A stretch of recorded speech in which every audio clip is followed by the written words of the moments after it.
Angles and their measure. 5.1.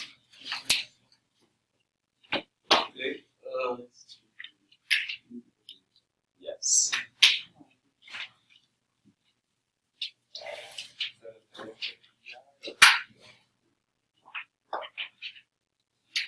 So, the first few slides here are just a lot of vocab that you probably already know, right? So, the first part is just kind of our definition of an angle, right? Start with a ray. So, a ray is a portion of a line that has an endpoint, right? So, a ray has an endpoint and then continues on forever in a single direction.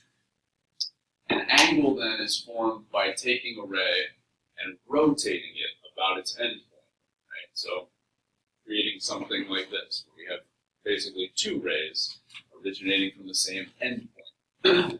The initial side of an angle is where we started. So in this case, this would be the initial side.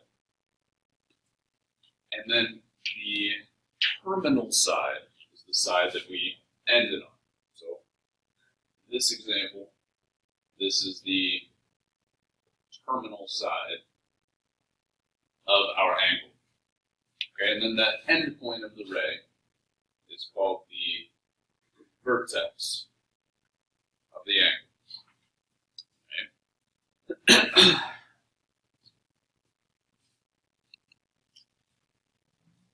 If we rotate our angle counterclockwise, which is the normal, quote-unquote, normal way we would rotate an angle, okay, we say it's positive. So if this is my initial side and this is my terminal side, I'm going in a counterclockwise direction. That would make this angle a positive angle or a positive measure. If I go the opposite direction, if I take my initial side and rotate it clockwise, that results in a negative measure. Right? So if this were my initial side and then I went down here, and if I went in this direction, that would be a negative angle. If I went in this direction, that's a positive angle. Is that always true regardless of the angle? Yeah. If we're going in the clockwise direction, it will be a negative measure always. If we're going in the counterclockwise direction, it will always be a positive measure. Now, another vocab idea is a coterminal angle. Right? Coterminal angles are just angles that have the same initial and terminal sides, but don't have the same measure. Right? For example, this is actually a picture of two different angles. Okay? I could have one angle that starts here, and we rotate counterclockwise to get to here. Okay? Or I could say, well, I'm going to take this initial side and rotate it clockwise to get to here. Or I could say, I'm going to start here and rotate a full rotation and then come back to here. Or I could go in this direction, rotate a full rotation and come back to here. Or I could go 17 times around and come back to here. Okay? So there are actually an infinite number of coterminal angles, okay? Because I could rotate an infinite number of times. Okay? I could start here, get to here. I could start here, go one rotation and end here. Start here, go two rotations and end here. So there are an infinite number of angles that start and end in the same position. Okay?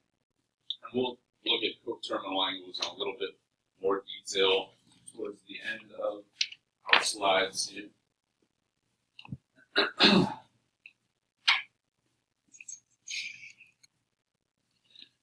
Now, if we're putting angles on a coordinate plane, an angle is said to be in standard position if its vertex is at the origin and its initial side is the positive y-axis. Right? The vertex is at the origin, the initial side is the positive x-axis. So I'm starting here, okay, and we could be going in any direction. Right? If the angle that they have here is going clockwise, so this would end up being a negative angle, but it's still in standard position because we're starting on the positive x-axis.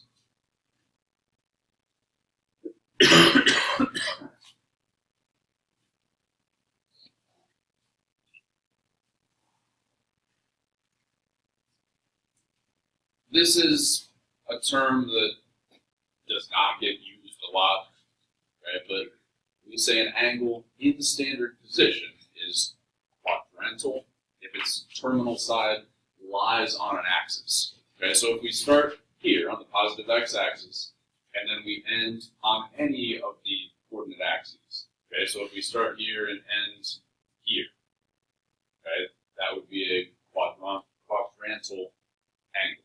If we start here and end here, we start here and end here. Okay, so if the terminal side just lies on any axis. The more common one that we're going to use is an angle that ends inside of a quadrant. Okay, so we say an angle is in standard position. This lies in a quadrant if its terminal side is in that quadrant. Right. So remember the quadrants are 1, 2, 3, and 4. So wherever that terminal side ends up, we say is where the angle lies. So in this case, this angle ends up in quadrant 3. Okay, so this angle lies in quadrant 3.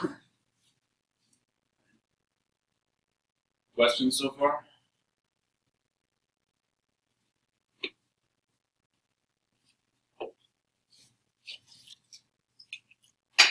Okay, so let's just get a little practice here at sketching angles and seeing what angles look like. Okay, so the basic thing to remember when we're sketching angles is every quadrant is 90 degrees. Right? So we're always starting here. Right? We're drawing our angles in standard position. So the initial side is on the positive x-axis. And then if my angle is positive, I'm going in the counterclockwise direction. So from here to here is 90 degrees. Here to here is 180. From here to here is 270. Here to here is 360. So when we're sketching angles, we're kind of estimating, right? We're not getting out a protractor and actually measuring this. But we want to get as close as we can. So to sketch a 60-degree angle, well, that's going to be a little more than halfway from our initial side to the 90-degree mark. Right? So a 60-degree angle would look something like this. Right, so just take a minute here and see if you can sketch the other three here. 135, negative 240, and a 405.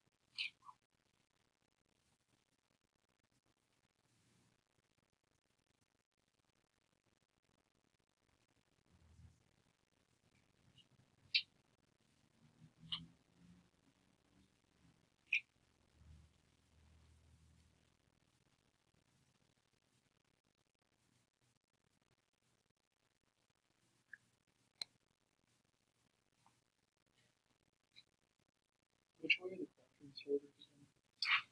1, 2, 3, 4.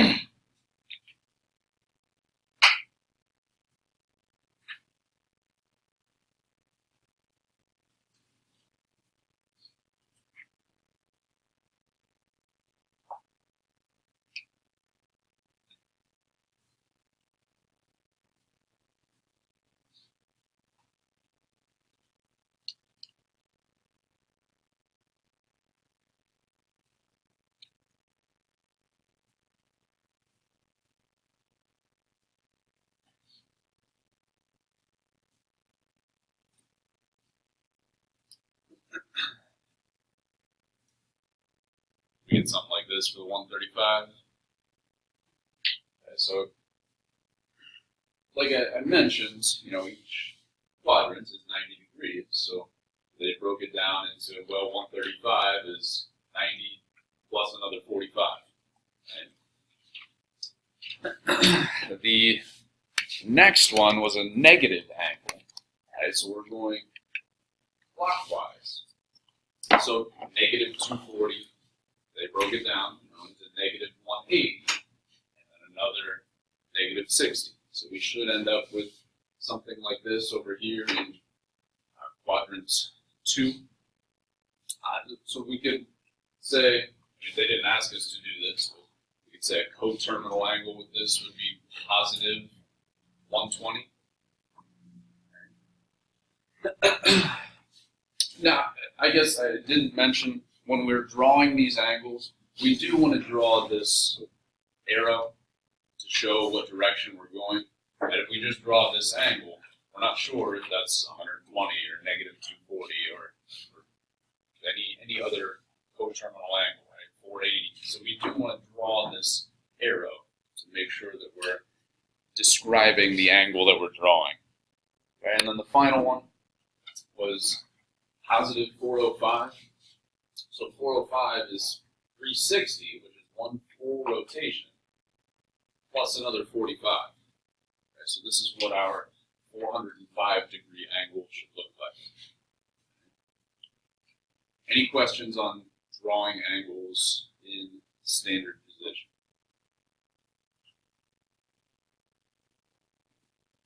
All right. Now this is what we kind of discovered yesterday, right, talking about radian measure. So once we measured the length of a radius and stretched it out around a circle, we found that there were 2 pi radius lengths, or radians, around the edge of the circle. Right, so a little bit of vocab then. Okay, if we throw our idea of an angle on a circle, right, and say here's our initial side, here's our terminal side.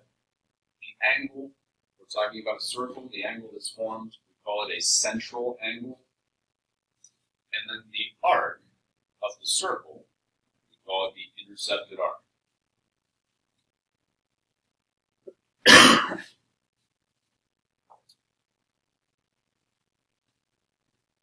And just for conversion's sake, remember yesterday we said that 1 radian is about 57.3 degrees. Okay, we'll work with converting radians to degrees and degrees to radians here in a second. So to actually then do that, we have a nice conversion factor. We talked about half a rotation.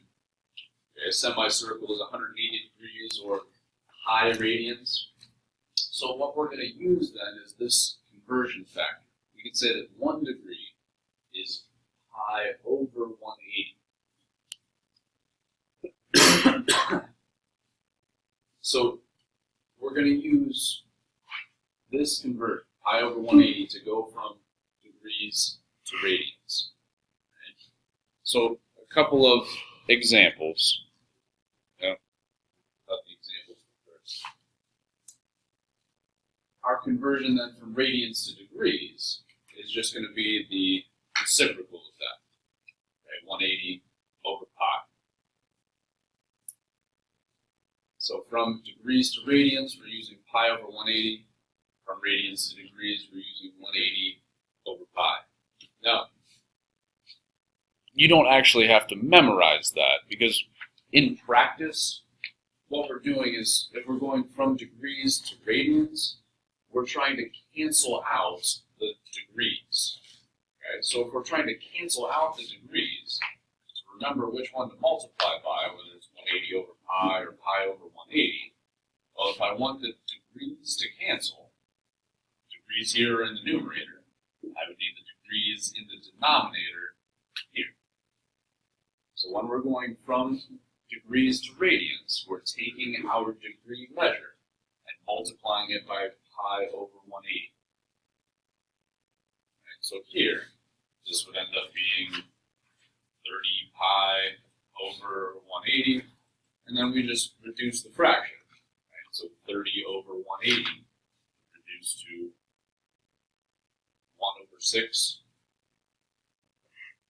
So 30 degrees in radians, say, is pi over 6.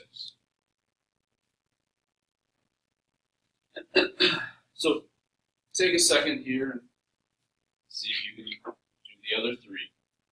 Right? Just taking that degree measure and multiplying it by pi over 180.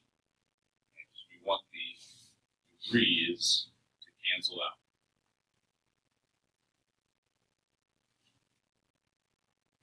Are these notes going to be on screen? Yeah, I'll post the PowerPoint.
Did we get pi over 2 for B?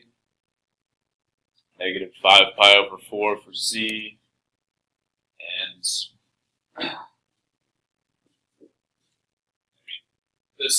we could reduce this fraction to, would that be 11 pi over 36? Okay, but they just put it as a decimal, 0.96 radians. Are we allowed to do that? I would actually prefer if you leave it as a fraction. So, yeah, don't do that. Make it 11 pi over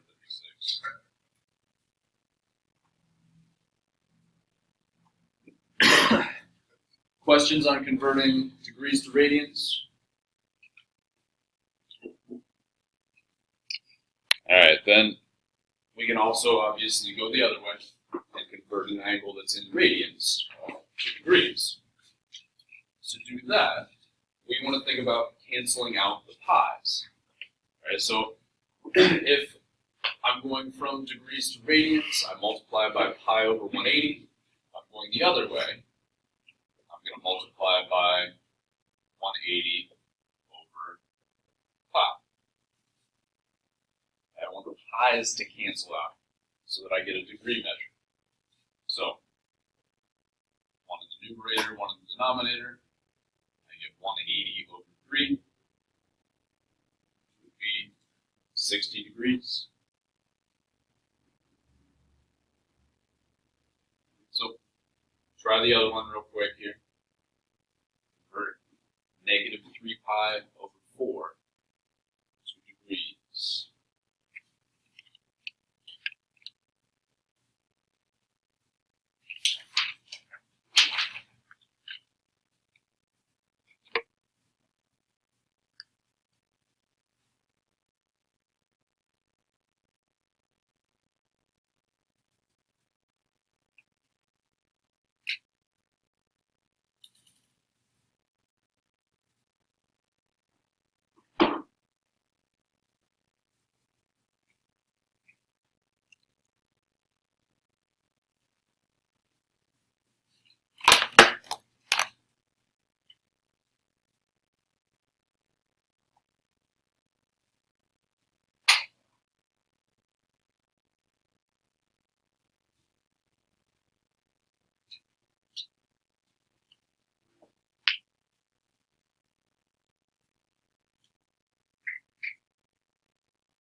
Get negative 135. So any questions on converting back and forth from degrees to radians or radians to degrees? All right, so you don't need to try to copy this all down right now. Okay? These are just commonly used angles. Okay, so most of you took pre-calc last year, so you know about the unit circle that we're going to build here. Okay, but the commonly used angles are all the multiples of 30 degrees and all the multiples of 45 degrees. So 30, 60, 90, 120, 150, 180, 210, 240, 270, 300, 330, 360, and then multiples of 45, right? 45, 90, 135, 180, 225, 270, 315, 360. Those are the common angles that we're going to use and eventually memorize when we finally memorize the unit circle. Right? So again, don't try to copy all that down now. we already mentioned coterminal angles, that an angle has infinitely many coterminal angles. Once we start solving trigonometric equations, we'll be using this idea a lot, right? That an answer will have our degree measure, or our radian measure in this case, plus 2 pi n, or 2n pi. What that's saying is, if I have an angle here, well, a coterminal angle would just be add 2 pi to it. Well, then I could add another 2 pi to it, and another 2 pi to it. I would still keep ending up in the same spot. Same for degrees, right?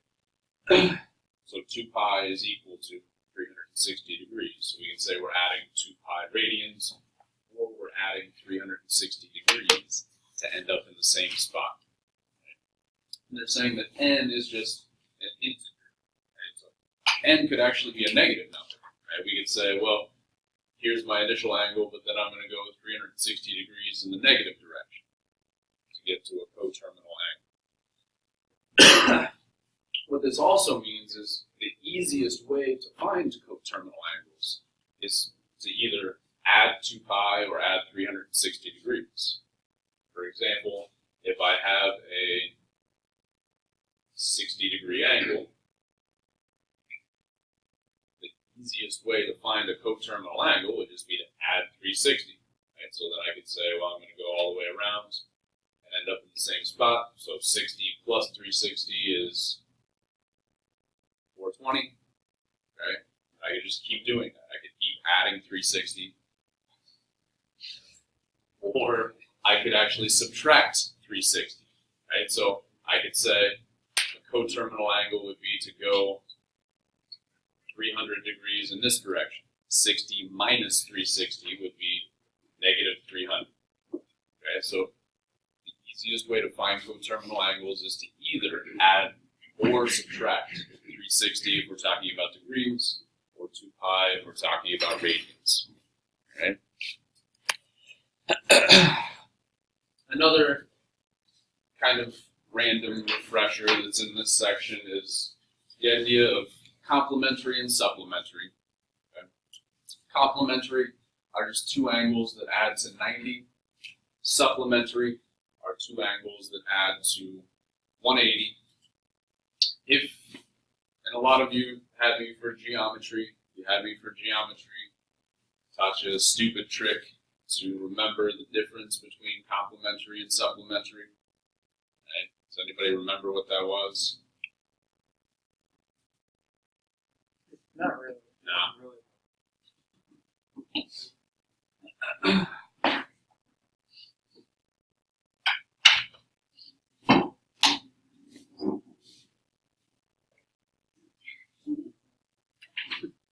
So Jenna remembers. Alright, so Jackson, give me a compliment. You look very nice today. Oh, stop it. 90 degrees. Oh. Compliment. Ooh. Okay?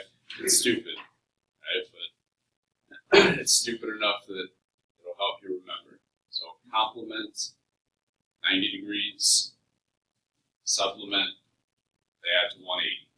Okay? So simple example, find the complement and supplement of a 73-degree angle. Well, a complement would be an angle that adds to 90 with this. So complement of 17 degrees, complement of 73 degrees would be 17 degrees. A supplement of 73 degrees would just be the angle that adds to 180 with that. So that would be 107.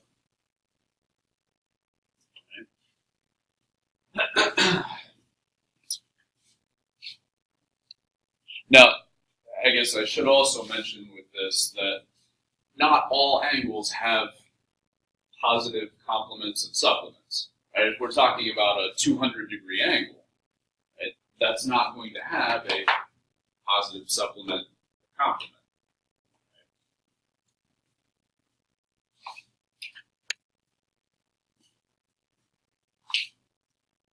This idea here, we also talked about yesterday in our little discovery activity, okay, our arc length formula.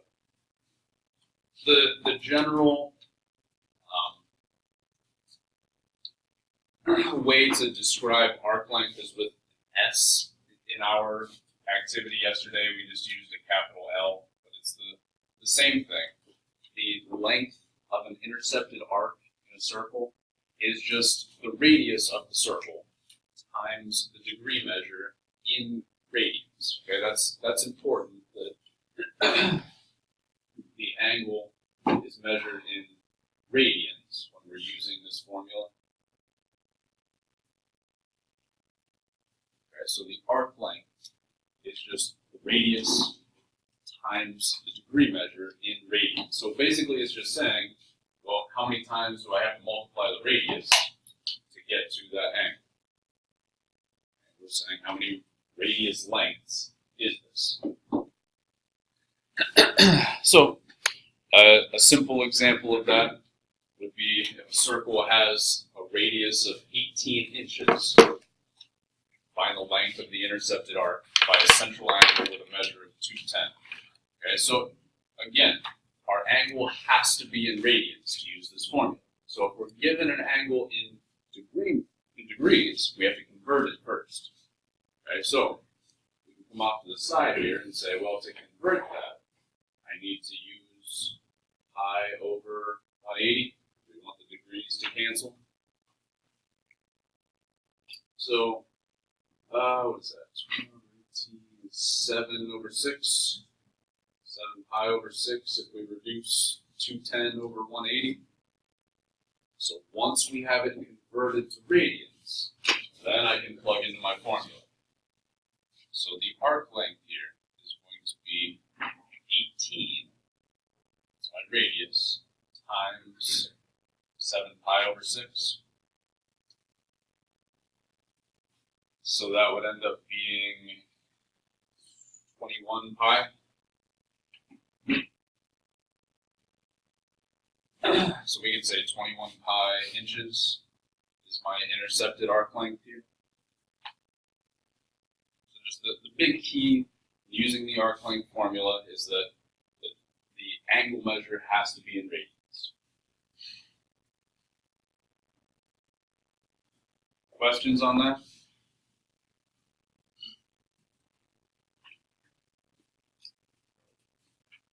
All right, then the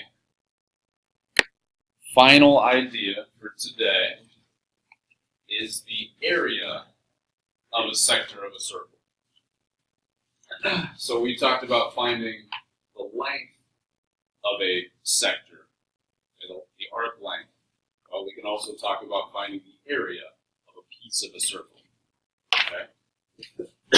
So the area of a sector is given by this formula. Okay? 1/2 times the radius squared times the angle, again, in radians. Okay? To use this formula, it is again important that this angle is in radians. So the area is 1/2 times the radius squared times the angle measure in radians. Okay. So, an example. How many square inches of pizza have we eaten if we eat a sector of an 18-inch diameter pizza whose edges form a 30-degree angle? So we're just eating this piece of pizza. And we're saying the area 1/2 r squared times theta. So the pieces of information that we need are the radius and the angle measure in radians. What's the radius of this pizza? Right? They give us the diameter. So we need to make sure that we're using the radius. So I'm going to have 1/2 times 9 squared. Then we, again, are given the angle measure in degrees. We want it in radians, so I need to convert. I'm going to say 30 times pi over 180. So 30 over 180 will reduce to 1/6. So 30 degrees is pi over 6. Now, if we're talking about a story problem like this, we can just plug this whole thing into the calculator and get an approximate measure. Okay, if we're talking about a story problem, we don't want to leave it in terms of pi or get an exact answer. We want a decimal approximation. So if we put all of that into the calculator, we get about 21 square inches. So I believe the problem said round to the nearest square inch. Okay, so we would get about 21 square inches here. All right. That was fast.